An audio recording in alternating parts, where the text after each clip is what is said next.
the concerns going into the quarter, whether it be China, whether it be supply chain issues affecting how many iPhones it could deliver, other products, all of those concerns have been dashed so far, Guy. What do you make of this quarter?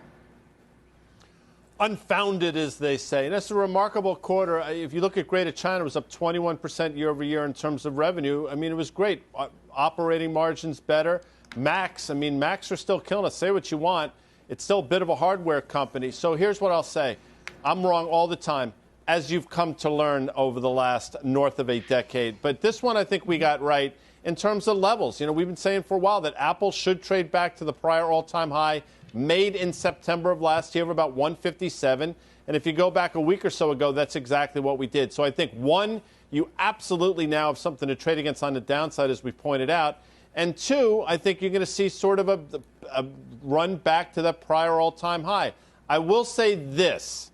If you're looking for one potential negative, and this is a nitpick, so I'm sorry, it's that services revenue only comprised about 15.7% of overall revenue. Now, you can say that's because they had a huge revenue beat. I get it.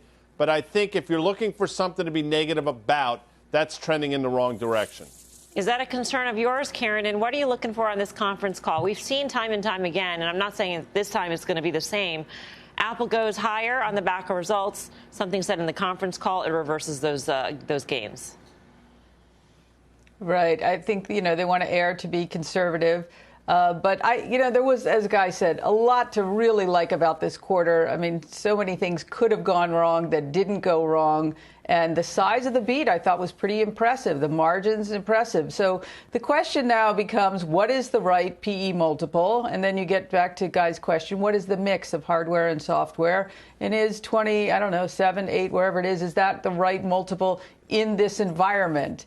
I don't know, but I do know that I want to stay long because I don't know if that multiple is a little bit high or a little bit low. And I think that the momentum that they have, I'm very happy with that. We'll see what they do with capital allocation later in the year. Cash flow was very, very strong. So I think there's a lot to like. The story is as good as it's been. And I think that the environment we're in is just as important right now as what Apple's earnings are. So I hope that they can help stabilize this market somewhat, even though I don't think there's a lot of, pure comps. One thing I did notice that was interesting today, Louis Vuitton, giant earnings in the luxury space. So people are spending on expensive things. Maybe that's part of what happened here. I like it. I'm staying long. And, I don't know how it trades tomorrow. I feel like tomorrow's a lifetime from here with this market, but I'm staying long.